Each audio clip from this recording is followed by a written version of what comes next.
શું અંડાશયમાં ગાંઠ છે એટલે આ કેન્સર થવાની તૈયારી હશે? ચોકલેટ સિસ્ટ છે અંડાશયમાં, તો પછી શું બાળકો ક્યારેય નહીં થાય? આપણને ખબર હોય કે અંડાશયમાં ગાંઠ છે તો એને જતું નથી કરવાનું. અમુક બાબતો વિશે હું તમારું ધ્યાન દોરવા માંગુ છું. 99% પેશન્ટને આ સિસ્ટમાં કોઈ લક્ષણો જ જોવા મળતા નથી. આ સિસ્ટને લીધે તમને પ્રેગ્નન્સી પ્લાન કરવામાં તકલીફ થઈ શકે.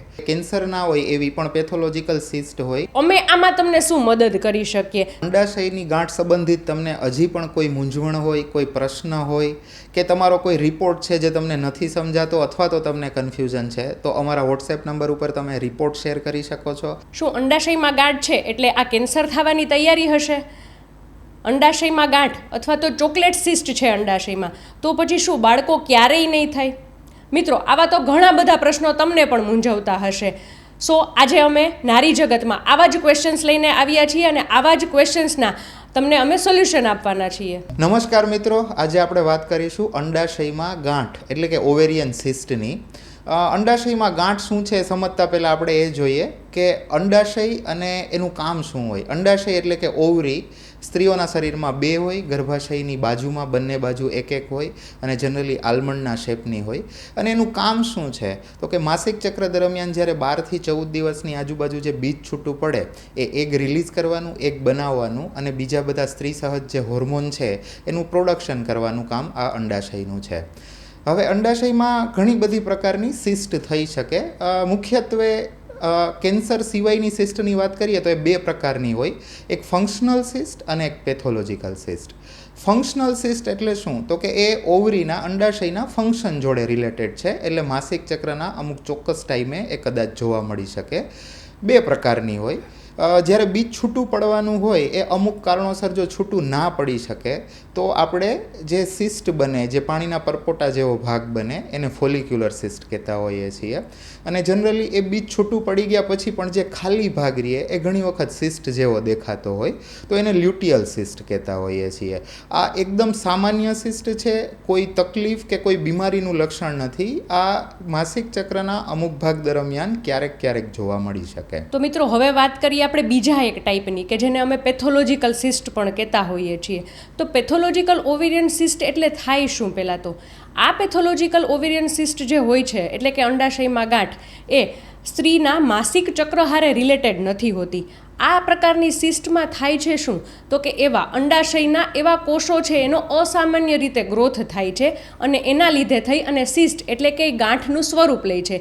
ધીમે ધીમે નાનીથી મોટી થતી જાય છે અને આ જ સિસ્ટ છે એ માસિક ચક્ર હારે કોઈ પણ રિલેટેડ હોતી નથી. એના લીધે થઈને આપણે એને પેથોલોજીકલ સિસ્ટ કહીએ છીએ. આ સિસ્ટ છે એ ઘણા બધા ટાઈપની હોય છે. મુખ્યત્વે આપણે જોવા જઈએ તો એ ડર્મોઇડ સિસ્ટ હોય છે, ચોકલેટ સિસ્ટ હોય છે અથવા તો એન્ડોમેટ્રિયોમાં પણ અમે એને કહેતા હોઈએ છીએ. થર્ડ એક ટાઈપ હોય છે કે સિસ્ટેડિનોમાં.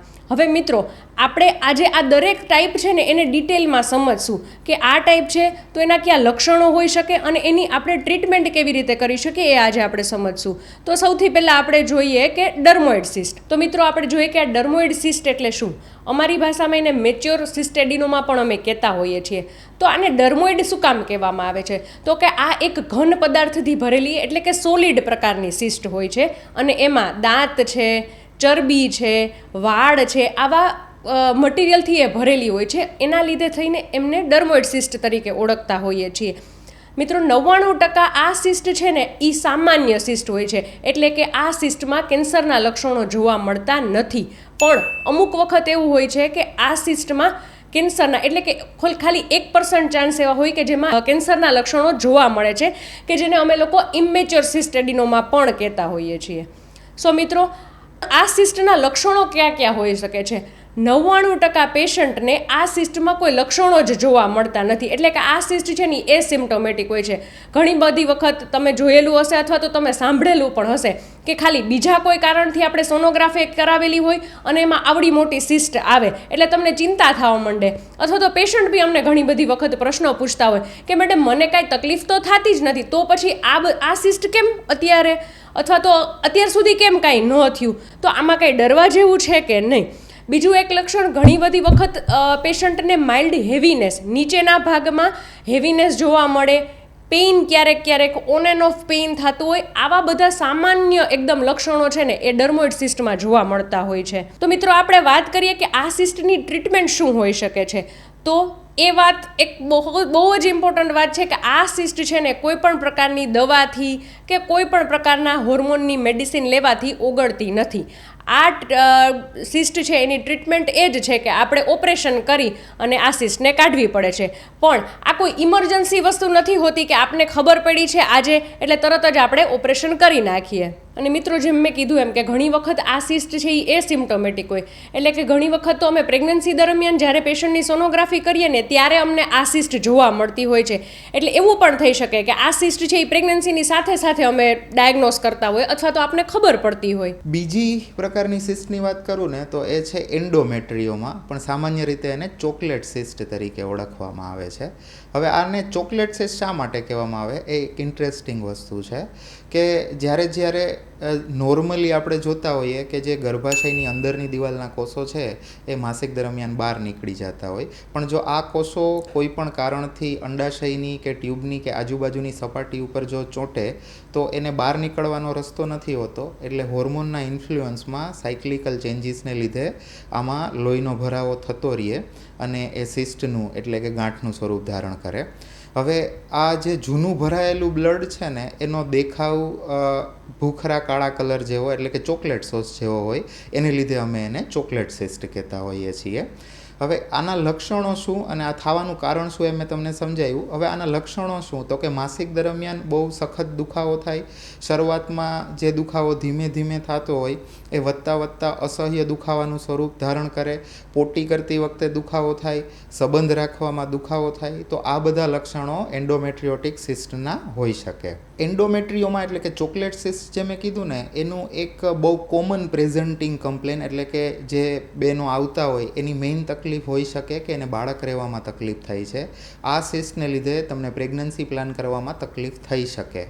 આનું પરમેનન્ટ સોલ્યુશન સર્જરી છે, પણ અમુક દવાઓ અને હોર્મોનના ઇફેક્ટથી અથવા તો એનાથી ટૂંકા ગાળાનું સોલ્યુશન આપણે દવાથી લાવી શકીએ છીએ. ત્રીજી એક કોમન જે નોન કેન્સરસ એટલે કે કેન્સર ના હોય એવી પણ પેથોલોજીકલ સિસ્ટ હોય જેને અમે સિસ્ટ એડેનોમા કહેતા હોઈએ. એ સિસ્ટ છે ને એ તેલ જેવા પ્રવાહીથી ભરેલી હોય અને સાઇઝમાં એક નાનીથી લઈને ઘણી મોટી એટલે કે તરબૂચ જેવડી પણ જોવા મળી શકે છે.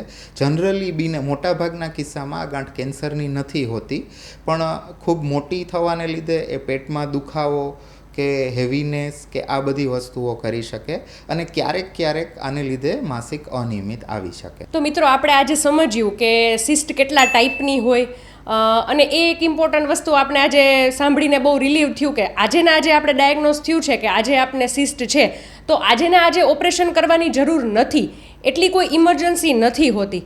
પણ એક વસ્તુ તમારે ખાસ ધ્યાન રાખવાની છે કે એવા અમુક કેસીસ હોય છે કે જેમાં આજે એટલે કે તાત્કાલિક હોસ્પિટલ જઈ અને આ સિસ્ટનું ઓપરેશન કરવાની જરૂર પડે છે. તો એ કઈ કન્ડિશન છે મિત્રો? જ્યારે આ સિસ્ટ છે એ બહુ હેવી હોય એટલે કે સોલિડ સિસ્ટ હોય અને પોતાના એક્સિસ ઉપર આટો ફરી જાય એટલે કે ગોળ ફરી જાય ત્યારે એ સિસ્ટની બ્લડ સપ્લાય અને સાથે અંડાશયની બ્લડ સપ્લાય પણ બંધ થતી જતી હોય છે અને આના લીધે થઈ અને અસહ્ય દુખાવો થવો, ચક્કર આવવા, નીચે હેવીનેસ લાગવી, એકદમ યુરિનરી સિમ્ટમ્સ ઘણા બધા લોકોને આવે.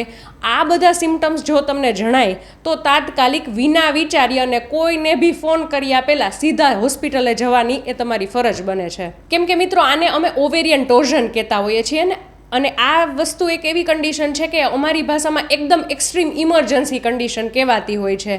અને કેમ કે આ કન્ડિશનમાં જો આપણે ટાઈમે એની સારવાર ન લઈએ તો ઘણી બધી વખત એવું થતું હોય છે કે આપણે ઓવરીથી પણ હાથ ધોઈ બેસવો પડે એટલે કે અંડાશયમાં પણ કાઢી નાખવાની ઘણી વખત અમારે જરૂર પડતી હોય છે. તો મિત્રો હવે એક ઇમ્પોર્ટન્ટ વાત એ કરીએ કે અમે આમાં તમને શું મદદ કરી શકીએ. તમે અમારી પાસે આવો છો તો અમારો શું પ્રોટોકોલ હોય છે, ટ્રીટમેન્ટ પ્લાન શું હોય છે. સૌ પ્રથમ તો અમે એની નિદાનની પ્રોસેસ કરતા હોય છે, કેવી રીતે ડાયગ્નોસિસ કરતા હોઈએ છીએ. આપણે ઓવેરિયન સિસ્ટ માટે સૌથી પહેલાં અમે સોનોગ્રાફી સજેસ્ટ કરતા હોઈએ છીએ. સોનોગ્રાફી શેના માટે કરીએ આપણે? તો કે સોનોગ્રાફી દ્વારા અમને ઘણી બધી વસ્તુઓની જાણકારી થાય. સિસ્ટની સાઇઝ કેવડી છે, આપણે જેમ અલગ અલગ ટાઈપ જોયા તો આ કઈ ટાઈપની સિસ્ટ છે એ અમને ખબર પડે. આ સિસ્ટ છે એ આજુબાજુના કોઈ સ્ટ્રક્ચર આરે ચોટેલી છે કે નથી ચોટેલી, અથવા તો આજુબાજુના કોઈ સ્ટ્રક્ચરને કમ્પ્રેસ કરે છે, દબાવે છે, અથવા તો એના લીધે કોઈ સિમ્ટમ્સ આવે છે. આ બધી વસ્તુઓ જનરલી અમને સોનોગ્રાફીમાં ખબર પડતી હોય છે. ઘણા બધા કેસીસ મિત્રો એવા પણ હોય કે અમને સોનોગ્રાફીમાં પણ ડાયગ્નોસિસ કરવું બહુ ડિફિકલ્ટ થઈ જતું હોય, કેમ કે એની સાઇઝ બહુ જ વધારે હોય. તો પછી આવા કેસીસમાં અમે MRI પણ સજેસ્ટ કરતા હોઈએ છીએ. તો આ પહેલું સ્ટેપ થયું આપણું સોનોગ્રાફીનું. આના પછીનું સ્ટેપ આવે કે જ્યારે આપણે ઓવેરિયન સિસ્ટની ખબર પડે છે કે આપણે ડાયગ્નોસ થઈ ગયું છે કે ભાઈ આથી આ સેન્ટીમીટર સાઇઝની ઓવેરિયન સિસ્ટ છે, તો એના પછીનો ઇમ્પોર્ટન્ટ રોલ આવે છે બ્લડ રિપોર્ટનો. બ્લડ રિપોર્ટ એટલે કે ઓવેરિયન માર્કર્સ અમે કરાવતા હોય છે. ઓવેરીનો ટાઈપ, સાઇઝ, આ બધી વસ્તુઓ જોઈ અને અમે ઓવેરિયન માર્કર સજેસ્ટ કરતા હોઈએ છીએ કે જેથી કરીને આપણે આઈડિયા આવે કે સિસ્ટ કઈ ટાઈપની છે, અથવા તો સિસ્ટમાં કોઈ કેન્સરસ ચેન્જીસ છે કે નહીં, અથવા તો પ્રી કેન્સરસ કોઈ કન્ડિશન છે કે નહીં. આ બધી વસ્તુઓ અમે ઓવેરિયન માર્કરથી ડિસાઇડ કરતા હોઈએ છીએ. તો મિત્રો આ વાત થઈ ડાયગ્નોસિસની, એટલે કે હવે આપને ખબર પડી ગઈ છે કે આપને ઓવેરિયન સિસ્ટ છે. સો હવે ટ્રીટમેન્ટ પાર્ટ આવે કે આપણે શું કરી શકીએ.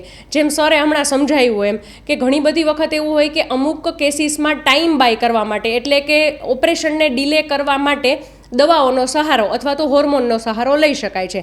પણ ડેફિનેટિવ ટ્રીટમેન્ટ તો generally most of the ovarian સિસ્ટમાં લેપ્રોસ્કોપિકલી એને કાઢીને, એટલે કે લેપ્રોસ્કોપિકલી ઓવેરિયન સિસ્ટેક્ટોમી જેને અમે કહેતા હોઈએ છીએ એ કરવાનું હોય છે. હવે આ ઓપરેશન લેપ્રોસ્કોપિકલી એટલે કે દૂરબીનથી કરતા હોઈએ છીએ. સો ઘણી બધી મારી બહેનોનો એવો ક્વેશ્ચન હોય કે આ ઓપરેશન કરીએ પછી અમારે કેટલો આરામ કરવાનો, પછી આ ઓપરેશન કરશું તો પછી અમને પ્રેગ્નન્સી રહેવામાં તો તકલીફ નહીં પડે ને. તો બહેનો, આ ઓપરેશન છે એ દૂરબીનથી થતું હોય છે. આમાં કોઈ પણ પ્રકારનો રેસ્ટ કરવાની જરૂર હોતી નથી. અમે અમારા આ 10 વર્ષના એક્સપિરિયન્સમાં અનેક ઓપરેશન કરેલા છે અને કોઈ પેશન્ટ એવી તો કમ્પ્લેન કરતું જ નથી કે ઓપરેશન પછીથી અમને આ કાંઈ તકલીફ થઈ છે, એટલે કે દુખાવો રહી જવો અથવા તો કામ નથી કરી શકતા. સો આમાં કોઈ પણ પ્રકારનો આરામ કરવાની જરૂર નથી હોતી. ઓલમોસ્ટ 2 થી 3 દિવસમાં તમે તમારા back to normal life routine activity પણ કરી શકો છો. જો જોબ કરતા હોય તો એ પણ રૂટીનલી ચાલુ કરી શકો છો. અને મોબિલાઇઝેશન કમ્પ્લીટ, એટલે કે પૂરેપૂરું તમારું બધું રૂટીન જે કામ પહેલાં કરતા હતા એ જ બધું કામ તમે પાછું એસ્ટાબ્લિશ કરી શકો છો. તો મિત્રો, આજે આપણે જાણ્યું કે અંડાશયની ગાંઠના કેટલા ટાઈપ હોય. મેડમે જેમ સમજાવ્યું એમ મોટાભાગની જે સિસ્ટ છે એ બિનાઇન હોય, એટલે કે કેન્સરની હોતી નથી. હવે આ જાણીને આપણને ખબર હોય કે અંડાશયમાં ગાંઠ છે તો એને જતું નથી કરવાનું. અમુક બાબતો વિશે હું તમારું ધ્યાન દોરવા માગું છું કે જ્યારે extreme of reproductive age group, એટલે કે જે દીકરીઓના માસિક છેલ્લા 2-4 વર્ષમાં શરૂ થયા છે એને જો આ પ્રકારની ગાંઠ છે, અથવા તો જે બહેનો મેનોપોઝના આરે છે એ ઉંમર દરમિયાન જો અંડાશયમાં આ ગાંઠ છે તો એને જતી નથી કરવાની. આ બેય ઉંમર દરમિયાન અંડાશયની જે ગાંઠ છે એમાં કેન્સર હોવાના ચાન્સીસ વધારે હોય છે.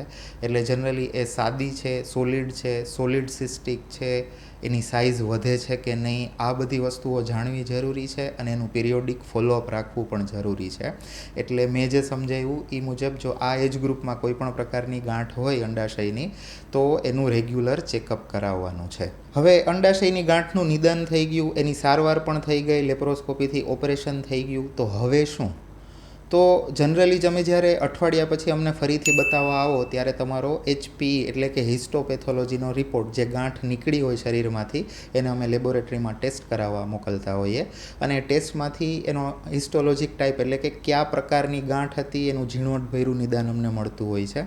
હવે આને આધારે આપણે નક્કી કરતા હોય કે જો તમારી પ્રેગ્નન્સી બાકી છે તો તમે હવે પ્રેગ્નન્સી ક્યારે પ્લાન કરી શકો છો, અથવા તો આ ગાંઠ એ પ્રકારની છે કે જે ફરીથી ભવિષ્યમાં થઈ શકવાની શક્યતાઓ છે તો કેટલા ટાઈમે તમારે ફોલોઅપમાં રહેવું, કેટલા ટાઈમે સોનોગ્રાફી કરાવવી, અથવા તો કેટલા ટાઈમે બ્લડના રિપોર્ટ કરાવવા, આ બધું હિસ્ટોપેથોલોજીના રિપોર્ટ પરથી નક્કી થતું હોય છે. તો બહેનો, અંડાશયની ગાંઠ સંબંધિત તમને હજી પણ કોઈ મૂંઝવણ હોય, કોઈ પ્રશ્ન હોય કે તમારો કોઈ રિપોર્ટ છે જે તમને નથી સમજાતો અથવા તો તમને કન્ફ્યુઝન છે, તો અમારા વોટ્સએપ નંબર ઉપર તમે રિપોર્ટ શેર કરી શકો છો, અમારી ટીમનો કોન્ટેક્ટ કરી શકો છો, એ તમને યોગ્ય માર્ગદર્શન આપશે. અને તમારી આસપાસમાં જો કોઈ એવા બહેનો હોય જેને કોઈએ કીધેલું છે કે એને અંડાશયમાં ગાંઠ છે અને એને ડર લાગે છે તો તમે એને આ વિડીયો બતાવી શકો છો, એ એમને મદદરૂપ થશે. આવા જ વિડીયો અને આવા જ પ્રશ્નોના સમાધાન માટે આપણે ફરી મળીશું. નમસ્કાર, આભાર.